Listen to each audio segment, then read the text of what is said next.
Hi friends, ഞാനിന്ന് നിങ്ങളുമായിട്ട് share ചെയ്യാൻ പോകുന്നത് എല്ലാ വീട്ടമ്മമാർക്കും വളരെ യൂസ്ഫുള്ളായ നല്ല അടിപൊളി ടിപ്സുകളുമായിട്ടാണ്. അപ്പോൾ വീഡിയോ സ്കിപ്പ് ചെയ്യാതെ കാണുക. അത് മാത്രമല്ല എൻ്റെ ഈ ചാനൽ സബ്സ്ക്രൈബ് ചെയ്യാതെ കാണുന്ന കൂട്ടുകാരുണ്ടെങ്കിൽ പ്ലീസ് ഒന്ന് സബ്സ്ക്രൈബ് ചെയ്ത് സപ്പോർട്ട് ചെയ്യാനും കൂടി മറക്കരുത്. ഇനി നമുക്ക് ഫസ്റ്റ് ടിപ്പിലോട്ട് കിടക്കാം. അപ്പോൾ നമ്മൾ തക്കാളിയൊക്കെ മേടിച്ച് ഇതേപോലെ സ്റ്റോർ ചെയ്യുമ്പോഴത്തേനും അത് ചീത്തയായി പോകാതിരിക്കാൻ കുറച്ച് വാസലിൻ ഒന്ന് തൊട്ട് അതിൻ്റെ ആ ഞെട്ട് ഭാഗത്തൊന്ന് തേച്ച് കൊടുക്കുക. അപ്പോൾ കുറേ നാൾ വരെ നമുക്ക് തക്കാളി കേടുകൂടാതെ സൂക്ഷിക്കാവുന്നതാണ്. അപ്പോൾ എല്ലാ തക്കാളിയിലും ഇതേപോലെ ആ ഞെട്ട് ഭാഗത്തൊന്ന് വാസലിനൊന്ന് ചെറുതായിട്ടൊന്ന് തേച്ച് കൊടുത്താൽ മാത്രം മതി. അപ്പോൾ നമുക്ക് കുറേ ദിവസം വരെ നമുക്ക് തക്കാളി കേടുകൂടാതെ സൂക്ഷിക്കാവുന്നതാണ്.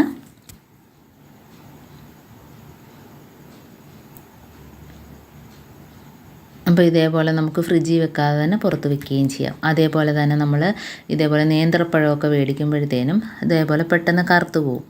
അത് നമ്മൾ പ്ലാസ്റ്റിക് കവറിനകത്ത് വെക്കുന്നത് കൊണ്ടാണ് പെട്ടെന്ന് കറുത്ത് പോകുന്നത്. അതല്ല എങ്കിൽ നമുക്ക് പെട്ടെന്ന് കറുത്ത് പോകാതിരിക്കണമെങ്കിൽ നമ്മൾ ഇതേപോലത്തെ പേപ്പർ കവറുണ്ടല്ലോ, അപ്പോൾ ഇതിനകത്ത് നമ്മൾ ഇട്ട് വെച്ചാൽ പെട്ടെന്ന് നമ്മൾ പഴമൊന്നും കറുത്ത് പോകത്തില്ല. അപ്പോൾ ഇതേപോലെ കട്ടിയുള്ള പേപ്പർ കവറിനകത്ത് ഇട്ട് വയ്ക്കുക. അപ്പോൾ നമുക്ക് കുറേ ദിവസം വരെ പഴം കറുത്ത് പോകാതെ സൂക്ഷിക്കാവുന്നതാണ്. അപ്പോൾ ഫ്രിഡ്ജിൽ വെക്കണമെന്നൊന്നുമില്ല, ഇതൊന്നും പുറത്ത് തന്നെ വെച്ച് നമുക്ക് ഇതേപോലെ കറുത്ത് പോകാതെ നമുക്ക് സൂക്ഷിക്കാം. അപ്പോൾ ഇതേപോലെ കറുത്ത് പോകുന്നത് നമ്മൾ പ്ലാസ്റ്റിക് കവറിനകത്തൊക്കെ ഇട്ടിട്ട് നമ്മൾ അതേപോലെ കൊണ്ട് വയ്ക്കുന്നത് കൊണ്ടാണ് പെട്ടെന്ന് ഇതേപോലത്തെ കവറിനകത്തൊക്കെ ഇട്ട് വെച്ചാൽ പെട്ടെന്ന് തന്നെ നമുക്ക് പഴം കറുത്ത് പോകും. അപ്പോൾ നമ്മൾ ഇതേപോലെ കട്ടിയുള്ള നല്ല പേപ്പർ കവറിനകത്ത് ഇട്ട് വെച്ചാൽ കുറേ ദിവസം വരെ നമുക്ക് ഇതേപോലെ കറുത്ത് പോകാതെ പുറത്ത് സൂക്ഷിക്കാൻ പറ്റും. അതേപോലെ നമ്മൾ പച്ചമുളകൊക്കെ ഞെട്ട് കളഞ്ഞെടുക്കുക. അപ്പം പെട്ടെന്ന് ചീത്തയാവാതിരിക്കണമെങ്കിൽ നമ്മൾ ഫ്രിഡ്ജിൽ വെക്കാതെ തന്നെ നമുക്കിത് പുറത്ത് വയ്ക്കാം. കുറേ ദിവസം വരെ ചീത്തയാകാതിരിക്കും. അപ്പോൾ ഇതേപോലെ ഞെട്ടെല്ലാം കളഞ്ഞെടുത്തതിന് ശേഷം ഒരു സ്വല്പം എണ്ണ തടയി കൊടുക്കുക. നമ്മുടെ കയ്യിൽ ഒരു സ്വല്പം എണ്ണ ഒഴിച്ചിട്ട് ഈ പച്ചമുളകൊന്ന് എല്ലായിടത്തിലും ഒന്ന് സ്പ്രെഡ് ചെയ്ത് കൊടുത്താൽ മതി. അപ്പോൾ നമുക്ക് പച്ചമുളക് കേടുകൂടാതെ സൂക്ഷിക്കാവുന്നതാണ്. അപ്പോൾ പുറത്ത് എത്ര ദിവസം വേണേലും ഇതേപോലെ പച്ചമുളക് കിടന്നോളും. അതേപോലെ തന്നെ നല്ല കാറ്റ് കയറുന്ന സ്ഥലത്ത് വേണം വയ്ക്കാൻ. ഇതേപോലെ നമുക്ക് നേരത്തെ ഇട്ട് കൊടുക്കാം. അതല്ല എങ്കിൽ ഇതേപോലെ ഒരു ചിരട്ട ഉണ്ടെങ്കിൽ അതിനകത്ത് വെച്ച് സൂക്ഷിക്കാവുന്നതാണ്. അപ്പോൾ ആ ചിരട്ട ഈർപ്പമൊക്കെ പിടിച്ചെടുത്തോളും, ചീത്തയാവത്തില്ല. അപ്പോൾ ഇതേപോലെ നമുക്ക് കുറച്ച് പച്ചമുളകൊക്കെ ഉണ്ടെങ്കിൽ ഇതേപോലെ സൂക്ഷിക്കാവുന്നതാണ്. ഇനി നമുക്ക് അടുത്ത ടിപ്പിലോട്ട് കിടക്കാം. അപ്പോൾ നാരങ്ങയൊക്കെ കൂടുതൽ മേടിച്ച് നമ്മൾ ഇതേപോലെ വെക്കുമ്പോഴത്തേനും പെട്ടെന്ന് തന്നെ അതിൻ്റെ തൊലിയൊക്കെ കറുത്ത് നാരങ്ങയൊക്കെ വാടിപ്പോവും. അപ്പോൾ അങ്ങനെ ഇല്ലാതിരിക്കണമെങ്കിൽ ഇതേപോലെ നാരങ്ങ ചീത്തയായി പോകും. പിന്നെ അത് നമുക്ക് പിഴിഞ്ഞ് കുടിക്കുന്നതിനൊന്നും കയ്പ്പായിരിക്കും. അപ്പോൾ അതിനൊന്നും പറ്റത്തില്ല. അപ്പോൾ അങ്ങനെ ആകാതിരിക്കാൻ നമുക്ക് അതിൽ നല്ല നാരങ്ങ നോക്കി ഒരു പാത്രത്തിനകത്തിട്ടിട്ട് അതിനകത്ത് വെള്ളം ഒഴിച്ചിടുക.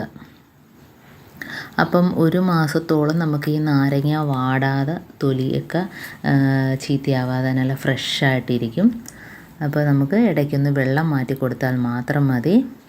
അപ്പോൾ ഇതേപോലെ നാരങ്ങ നമുക്ക് എപ്പോഴും നല്ല ഫ്രഷായിട്ടിരിക്കാൻ വേണ്ടി ഇതേപോലെ ചെയ്താൽ മതി. അപ്പോൾ അല്ലെങ്കിൽ അതേപോലെ കറുത്തു പോകും. ഇപ്പോൾ ഫ്രിഡ്ജിൽ വെക്കണമെന്നില്ല, ഇതേപോലെ നമുക്ക് വെള്ളമൊന്ന് മാറ്റി കൊടുത്തിട്ട് നമുക്ക് പുറത്ത് വയ്ക്കാവുന്നതാണ്. അതേപോലെ തന്നെ ക്യാരറ്റ്, അപ്പോൾ അത് കുറച്ച് ദിവസം കഴിയുമ്പോഴത്തേനും തൊലിയൊക്കെ വാടിയിട്ട് ചെത്തുമ്പം തന്നെ ഒരുമാതിരി അതിന് ടേസ്റ്റൊക്കെ കുറഞ്ഞു പോകും. അപ്പോൾ അങ്ങനെ ഇല്ലാതിരിക്കണമെങ്കിലും ഇതേപോലെ നമ്മളൊരു പാത്രത്തിൽ ഇട്ടിട്ട് വെള്ളം ഒഴിച്ച് കൊടുക്കുക. എന്നിട്ട് ഇടയ്ക്ക് വെള്ളം മാറ്റി കൊടുത്താൽ മതി. കുറച്ച് ദിവസം ആകുമ്പോഴത്തേനും വെള്ളം ഒന്ന് മാറ്റി കൊടുത്താൽ മതി.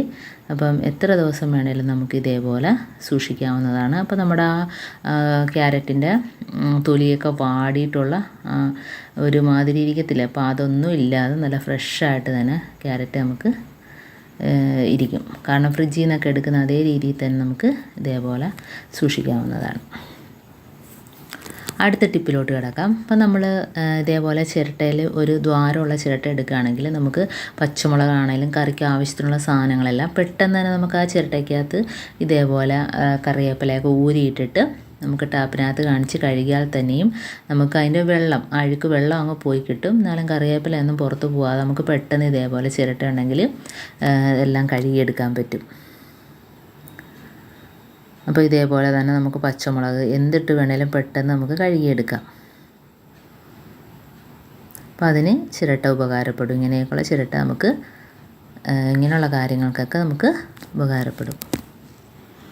അപ്പോൾ ഇതേപോലെ കണ്ടോ, ആ വെള്ളം അതിനകത്ത് പോവുകയും ചെയ്യും. കറിവേപ്പിലയൊന്നും താഴെ വീഴത്തുമില്ല.